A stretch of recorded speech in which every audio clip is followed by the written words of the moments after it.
नमस्कार, आप देख रहे हैं बिग डिबेट और आपके साथ मैं हूं दीपेश जैन। मध्य प्रदेश यानी पूरा जो चुनावी चरण था वो समाप्त हो चुका है। देश में 7 चरणों में लोकसभा चुनाव हो रहे हैं, लेकिन मध्य प्रदेश में 4 चरणों में 29 सीटों पर वोटिंग पूरी हो चुकी है। 2019 के मुकाबले कुछ प्रतिशत वोटिंग कम रही। इस चुनाव की अगर खास बात करें मध्य प्रदेश के लिहाज से, तो बीजेपी जहां पूरी 29 की 29 सीटें जीतने का लक्ष्य लेकर उतरी थी, वहीं कांग्रेस के सामने एक चुनौती थी कि वो अपनी जो पिछली बार की एक सीट है न केवल उसको बचाए, बल्कि कुछ और सीटें अगर वो हासिल कर सकती तो करके दिखाए। तो चुनावी जब घमासान थम चुका है और अब सबको 4 जून का इंतजार है, तब हम चर्चा करेंगे कि इन 4 चरणों का चुनाव में क्या खास बातें रहीं, किसकी ज्यादा प्रतिष्ठा दांव पर है, भाजपा की या फिर कांग्रेस की, किन नेताओं की प्रतिष्ठा दांव पर है दोनों ही दलों में से। इस पर भी हम बातचीत करेंगे, क्योंकि भाजपा या कांग्रेस दोनों ने पूरी ताकत झोंकी थी इस पूरे चुनावी महासंग्राम में कामयाबी पाने के लिए। तो 4 चरणों में क्या वोटिंग प्रतिशत रहे ये हम आपको दिखाते हैं। पहले चरण में करीब 67% वोटिंग हुई थी, दूसरे चरण में करीब 59% वोटिंग रही। इसमें बुंदेलखंड की सीटें शामिल थी। तीसरे चरण में मध्य क्षेत्र में चुनाव था और 66% वोटिंग हुई और इसमें 9 सीटें शामिल थीं, ग्वालियर, चंबल और मध्य क्षेत्र के मिलाकर के। और चौथे चरण में मालवा निमाड़ की 8 सीटों पर सबसे ज्यादा 72% वोटिंग हुई, लेकिन पिछले चरण के मुकाबले यानी माफ कीजिए, पिछले चुनाव के मुकाबले यानी 2019 के मुकाबले इसमें भी करीब 3% वोटिंग कम ही रही है। तो इस कम वोटिंग के क्या मायने हैं, इस पर भी हम बातचीत करेंगे। और कांग्रेस और भाजपा दोनों प्रमुख दल अब क्या दावे कर रहे हैं, इस पर भी बातचीत करेंगे। हमारे साथ कुछ खास मेहमान जुड़ गए।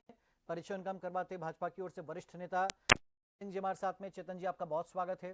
कांग्रेस की ओर से अंबिका शर्मा जी हमारे साथ में। अंबिका जी, आपका स्वागत है। और वरिष्ठ पत्रकार सुरेश शर्मा सर हमारे साथ में, आपका भी स्वागत है सर। पहला कमेंट चेतन जी, 29 सीटों पर घमासान थम चुका है। वोटिंग जो कम हुई, क्या उसने धड़कनें बढ़ाई हैं भाजपा की? चौथे चरण तक आते आते कुछ गाड़ी पटरी पे जरूर लौटी, लेकिन 19 के मुकाबले यहां भी कम। तो जो मिशन 29 का नारा लेकर आप उतरे थे चुनावी घमासान में, कितने करीब जा पाएंगे?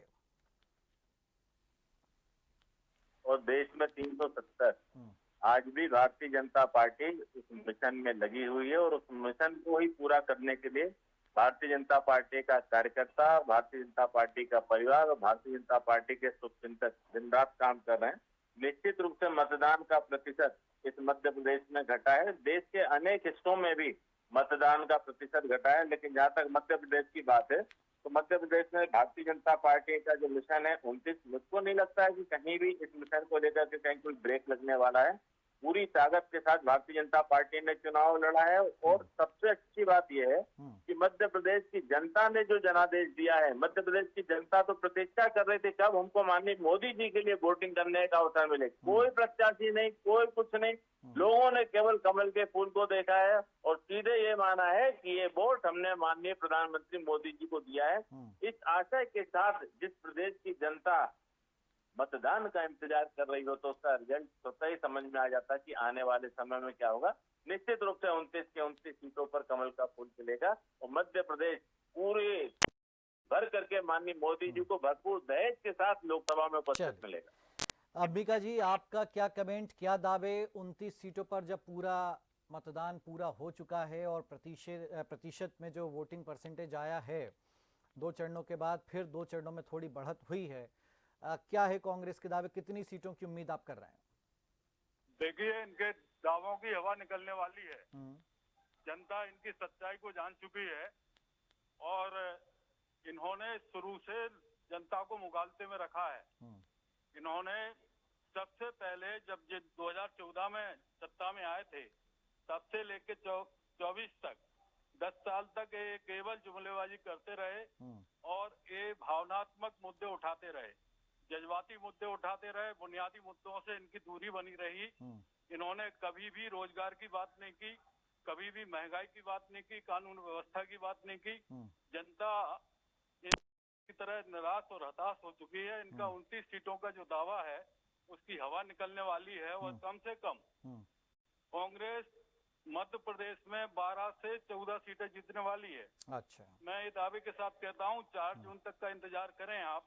कौन सी सीटें हैं? थोड़ा दो चार के नाम ही बता दीजिए, कौन कौन सी जीत रहे, ताकि एक रिकॉर्ड में आ जाए। देखिए, सबसे पहले भिंड जीत रहे हैं, मुरैना जीत रहे हैं, ग्वालियर जीत रहे हैं और कांतीलाल भूरिया की सीट जीत रहे हैं, आदरणीय दिग्विजय सिंह जी की सीट जीत रहे हैं, ठीक है, भोपाल जीत रहे हैं। कितनी सीटें बताएं आपको? नहीं 14 ही बोला आपने, 14 ही बता दीजिए।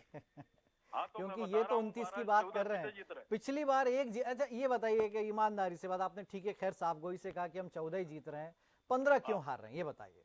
नहीं, इन्होंने कहा है कि हम पूरी 29 की 29 हाँ। सीटें जीत रहे हैं। तो मेरा ये कहना है कि ये इनका अति आत्मविश्वास की बात है, इनका वही हर्ष होने वाला है जो इनकी इंडिया साइनिंग और हुआ था। अति आत्मविश्वास में थे इन्होंने। अरे ये तो वो 15 जो सीटें आप कह रहे हैं कि भाई हम नहीं जीत रहे, वहाँ की जनता ने भी इस बात को समझा होगा, महसूस किया होगा। ऐसे थोड़ी कि वहाँ महंगाई नहीं होगी, वहाँ बेरोजगारी नहीं होगी। पहले ही फैसला कर लेते हैं कि 29 सीटें जीत रहे हैं। हाँ, तो ठीक है ना, टारगेट तो भाई सेट करता है ना व्यक्ति, वो कहता है भाई अच्छा आप कोई रिजल्ट में परीक्षा की तैयारी करता है। चरणों में बहुत कम मतदान हुआ है। इन्होंने कहा था कि हम हर बूथ पर कम से कम 370 वोटर बढ़ाएंगे। ठीक है, और इनका ये मिशन भी फेल हो गया पूरी तरह से। इन्होंने हमेशा डेमोक्रेसी को कमजोर किया, लोकतंत्र को कमजोर किया, संविधान को कमजोर किया। इन्होंने संवैधानिक जो संस्थाएं थी उन पर आक्रमण किया। ये केवल और केवल सत्ता के भूखे लोग हैं। अच्छा, कैसे भी सत्ता हथियाना चाहते हैं। इस बात को जनता अच्छी तरह से समझ गई। 15 सीटों की जनता को छोड़ करके। ठीक है सुरेश जी, सर एक कमेंट आपका, 4 चरण का जो पूरा रण समाप्त हुआ मध्य प्रदेश में, कैसे देखते हैं आप पूरे चुनाव को? मतलब एक बहुत उत्सुकता थी जब चुनाव, या कहें कि निरस्ता आ गई थी कि 400 पार का मोदी जी ने नारा दे दिया था, और जो उनका रिकॉर्ड रहा ट्रैक रिकॉर्ड, उससे लग रहा था कि शायद भाजपा अगर 400 भी जीत जाए तो कोई बड़ी बात नहीं होगी, मतलब ऐसा लगा। लेकिन अब जो वोटिंग परसेंटेज है, इसके बाद क्या कुछ दिलचस्प हुआ चुनाव सर? देखिए दीपेश जी, दो बातें कहना चाहता हूँ। पहली बात ये कि आज जो है मैंने सवेरे सवेरे ही फलोदी सट्टा बाजार का वो जो सबसे विश्वसनीय कहते हैं अभी तक जिन लोगों ने कहा है, मैं तो कभी सट्टा को विश्वसनीय नहीं मानता, लेकिन उसको जो लोग जो है राजनीतिक समीक्षा करने वाले उसको बहुत ही सटीक मानते हैं।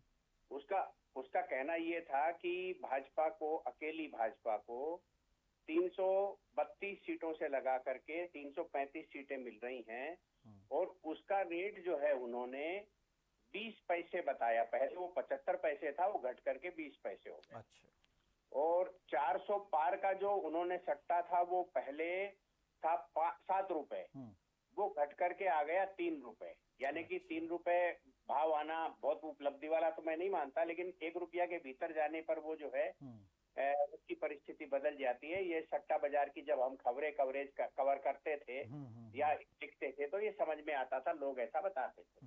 तो एक बात तो मैं आपसे ये कहना चाहता हूँ कि जो फलोदी सट्टा बाजार है उसका कहना ये है। दूसरा मैं ये कहना चाहता हूँ कि सभी मित्र ये बात कह रहे हैं कि मतदान कम हुआ है। मैं आपके सामने एक छोटा सा आंकड़ा पेश करता हूँ, उसके बाद आप अनुमान लगाना कि मतदान कम हुआ है या क्या हुआ। देखिए 2019 में जब मतदान हुआ था तब मोदी लहर नहीं थी, मोदी लहर 2014 में थी। ठीक बात है। मोदी फैक्टर था उस समय, और फैक्टर के साथ सर्जिकल स्ट्राइक का एक मामला आया। तो मध्य प्रदेश का जो मैंने आंकड़ा निकाला उसमें 7% से लगाकर 15% तक विभिन्न लोकसभा क्षेत्रों में मतदान में बढ़ोतरी हुई। बिल्कुल ठीक।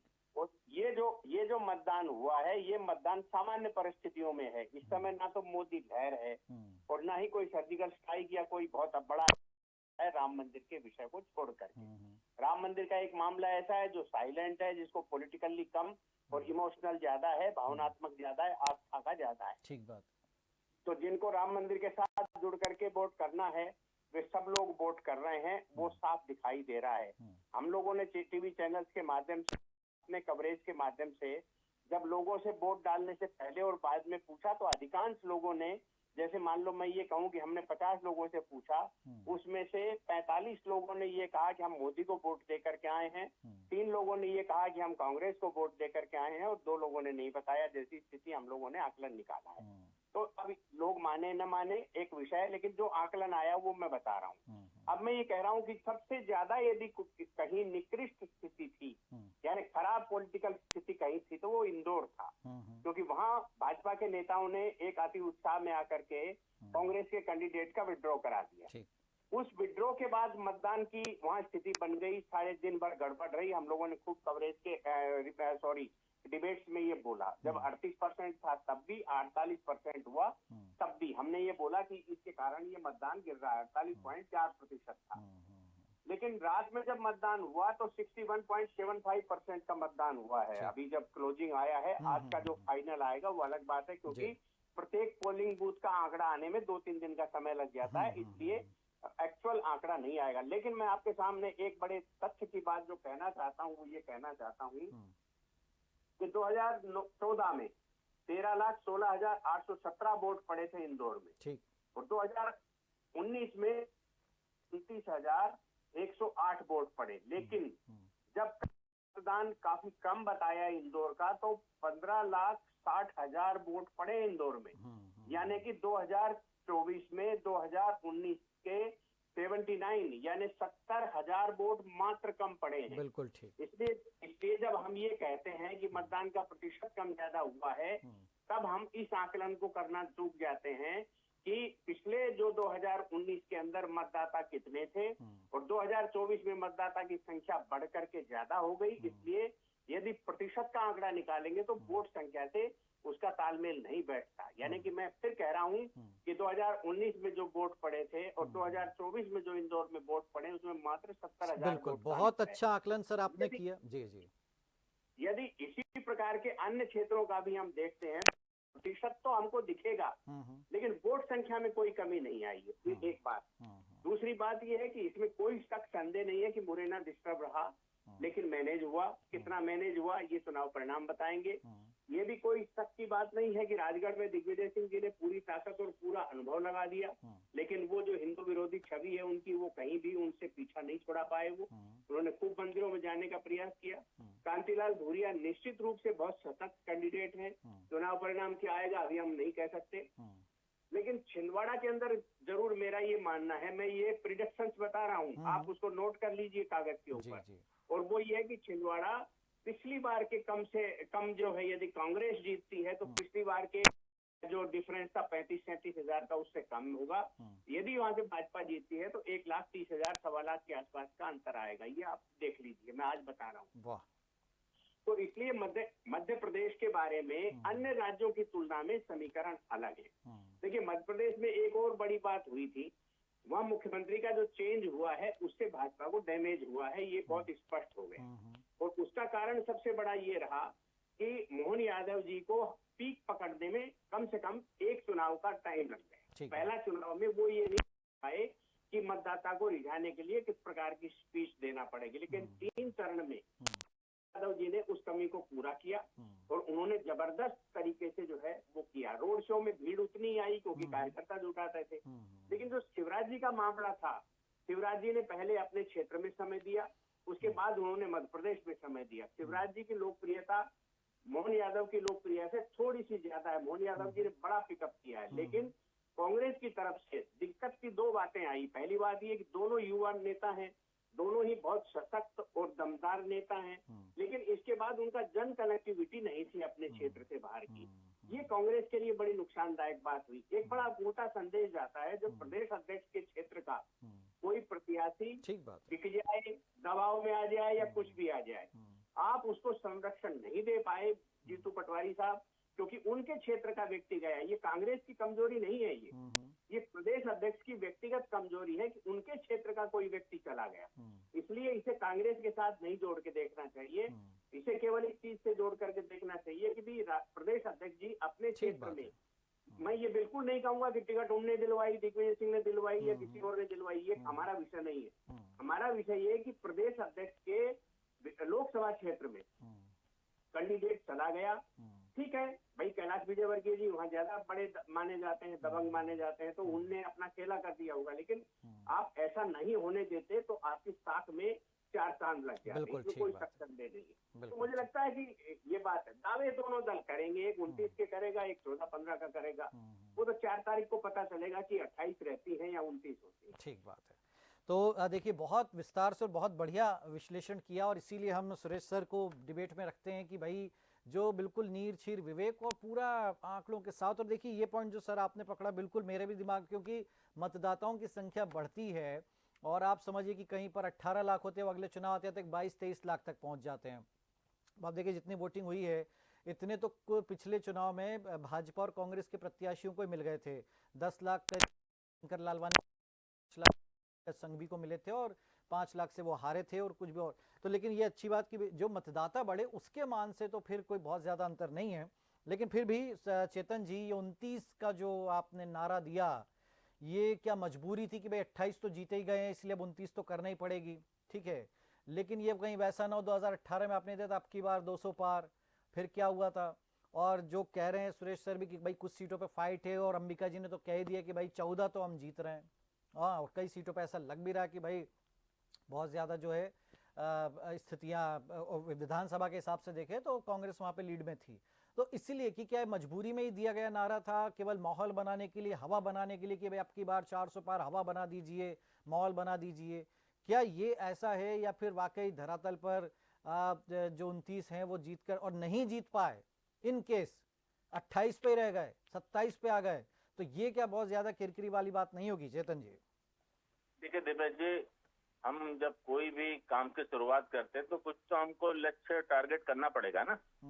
2014 के चुनाव में हमने 273 प्लस का नारा दिया था। भारतीय जनता पार्टी के कार्यकर्ताओं के खून पसीने की कमाई के दम पर हमने उसको पाया। 2019 में हमने 300 प्लस का नारा दिया था। निश्चित रूप से माननीय मोदी जी की लोकप्रियता के चलते और भारतीय जनता पार्टी के कार्यकर्ताओं के शौर्य पराक्रम से और देश की जनता के भरोसे से हमने उस लक्ष्य को पूरा किया है। और इस लक्ष्य को भी निर्धारण तो करना पड़ेगा ना। हमारे काम अगर अच्छे हैं तो हमारा आकलन बढ़ते हुए में होना चाहिए कि घटते हुए में होना चाहिए। अगर इस तरह से, निश्चित रूप से हम पिछले चुनाव में जब हमने बात की थी कि अब की बार 200 पार, हम उस लक्ष्य पर नहीं पहुंचे। लेकिन इस बार जब सारी मीडिया, सारा कांग्रेस परिवार तो ये कहता था कि बीजेपी 65-70 और कहो तो 55-60, क्या हुआ 163। ये इस मध्य प्रदेश में माननीय मुख्यमंत्री शिवराज सिंह चौहान जी का कुशल नेतृत्व और उनकी लोकप्रियता थी। और जो भारतीय जनता पार्टी का आज आधार है तो डबल इंजन की सरकार है। माननीय मुख्यमंत्री शिवराज सिंह चौहान अंबिका जी कह रहे हैं भाई 14 सीटों पे हम कंफर्टेबल है, वो मान रहे हो, कोई हवाबाई बातें नहीं कर रहे हैं चेतन जी कि हम 29 जीत रहे हैं कि 28 जीत, ऐसा नहीं। उन्होंने कहा भाई 14 पे हम है मजबूत। जी जी दीपेश जी, कांग्रेस कितनी गंभीर है आप इससे अंदाज लगा लीजिए कि उन्होंने ये कहा कि हम भोपाल जीत रहे हैं। हम राजधानी में बैठे हैं, हमको मालूम है भोपाल की स्थिति क्या है। दूसरे शब्दों में मैं ये कह दूं कि बीजेपी किसी भी चेहरे को छोड़ करके केवल सिंबल के साथ किसी भी वस्तु को भी उतार दे देगी ना, तो वो चुनाव भोपाल लोकसभा का भारतीय जनता पार्टी जीतेगी। वो क्या कहते हैं हमको इस पर नहीं जाना। उन्होंने दो बहुत मूल प्रश्न उठाए हैं कि भारतीय जनता पार्टी ने बुनियादी इशू पर कभी बात नहीं की और जज्बाती मुद्दे हमने उठाए हैं। मैं आपके माध्यम से उन तमाम कांग्रेसियों से पूछना चाहता हूं कि इस देश में 55 साल सत्ता का संचालन करने के बाद क्या माननीय प्रधानमंत्री जी ने गुनाह किया था कि हमने हर व्यक्ति के स्वास्थ्य की चिंता की? क्या माननीय प्रधानमंत्री जी ने गुनाह किया है कि जिस देश की अर्थव्यवस्था का जननायक किसान है, किसान सम्मान राशि हमने प्रारंभ की? क्या गरीबों को हम लगातार झुग्गी झोपड़ी में रखें और खुद हम महलों में रहें? अरे वो 1 लाख का ऑफर लेकर आए भाई, महालक्ष्मी योजना में सीधे 1 लाख रुपया दे रहे हैं। वो कहाँ आपके 1200 और 12,000 और 15,000 लगते हैं, वो 1 लाख रुपया दे रहे हैं सीधे सीधे, बताइए साल का। हाँ, इतना अच्छा इनका आचरण और चरित्र है तो देश की जनता का जनादेश इनको क्यों नहीं मिलता है? ये झूठे लोग हैं। जब कांग्रेस का सिर्फ नेतृत्व ही अपनी नाव छोड़ करके दूसरे राजनीतिक दलों में कूद रहा है तो कार्यकर्ता में तो हताशा निराशा का भाव आएगा। आज इनका कार्यकर्ता, मैं दिपेश जी मैं आपसे भी पूछना चाहता हूँ, आपकी टीम ने शायद संभवतः जिस दिन 7 मई को भोपाल में मतदान था, अनेक मतदान केंद्रों पर गई होगी। क्या कांग्रेस के पोलिंग एजेंट बैठे थे? क्या कांग्रेस के कार्यकर्ता अपने अपने बूथों पर कहीं वोट मांगने गए भी थे या नहीं? ये तो बरसों की एक जो हिंदू मुस्लिम की जो परंपरा है और जो एक अल्पसंख्यक विधायकों की तुष्टीकरण की राजनीति का जो कार्ड है कांग्रेस का, उतने वोट उनको मिल जाते हैं, नहीं तो इनकी तो जमानत भोपाल शहर में जब्त हो जाए। और यही हालात इनके देश भर में है। धारा 370 क्या भावनात्मक मुद्दा था क्या? क्या ये भावनात्मक मुद्दा था? राम मंदिर की समस्या को किस तरह से आपने उंगलियों में सुदर्शन चक्र की तरह चलाते थे, अगर इसका समाधान हुआ तो ये क्या भावनात्मक मुद्दा था? चाइना को घुटने डोकलाम में टेकवा दिए तो क्या भावनात्मक महंगाई मुद्दा था? बेरोजगारी मुद्दे तो उनने महंगाई बेरोजगारी इस पे जवाब मांगे थे। हाँ, जितना इस देश में रोजगार है, आज की तारीख में आप पूछिए किसानों से। मैं हमारे मित्र सुरेश जी भाई साहब बैठे हैं, वे तो स्वतंत्र श्रेणी में, पत्रकार की श्रेणी में आते हैं। आप पूछिए, मजदूर नहीं मिल रही गाँव में काम करने को, लेबर नहीं मिल रही, आपके तो बेरोजगारी है।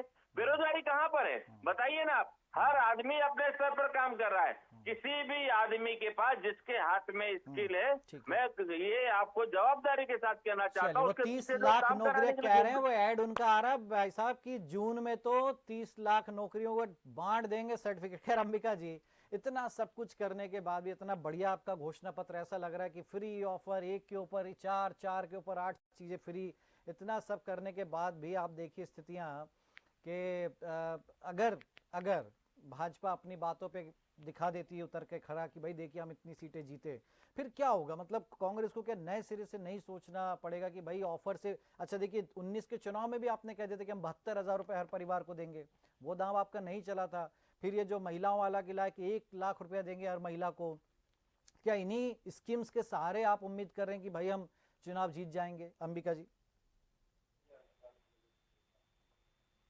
अंबिका जी, जी जी, हेलो। हाँ अंबिका सर जी बताइए। हाँ देखिए, इन्होंने जिस प्रकार से चुनाव में अलोकतांत्रिक तरीके अपनाए हैं, ये इनकी हरकतें जनता को भी अच्छी नहीं लगी।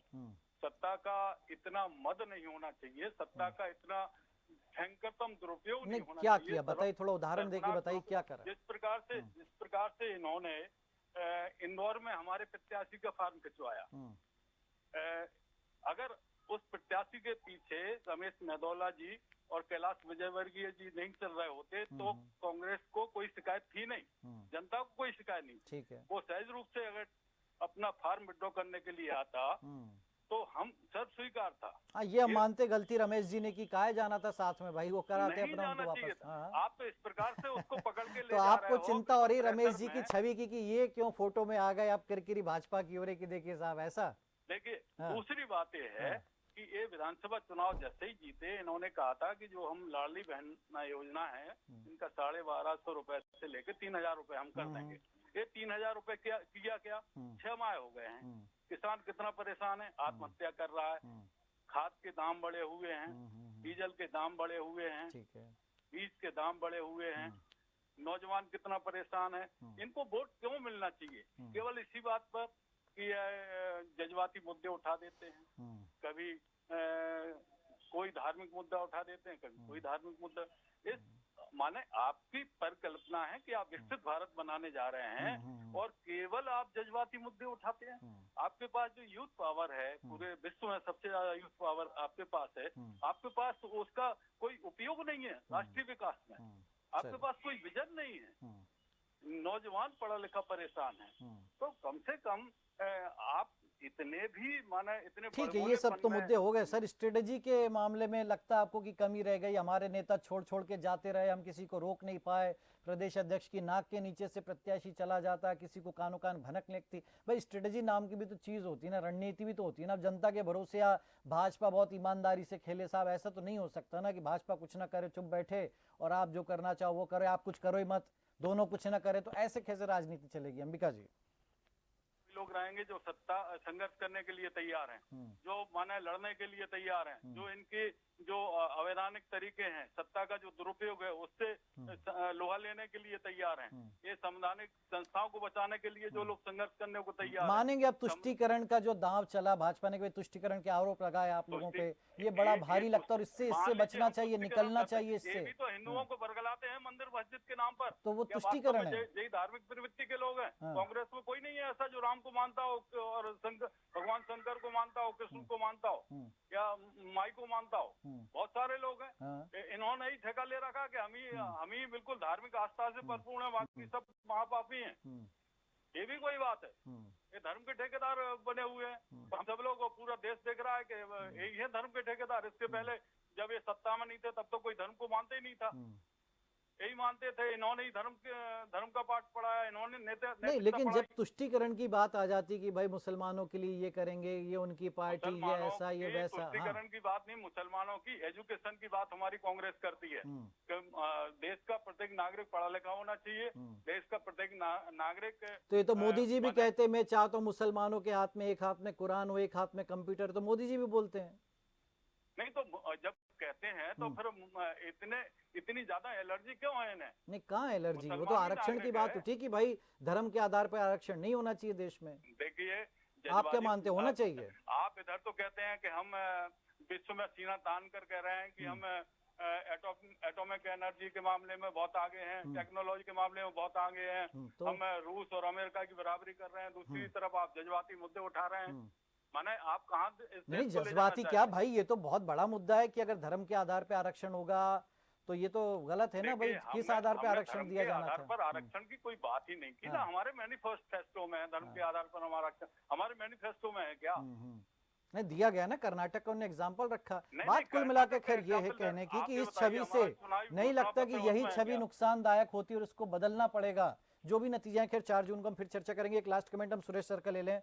तो सर, कहाँ किसने क्या? हाँ, ये तो कोई भी मुद्दा उछाल देते हैं। इनको तो एक खाली हाथ है।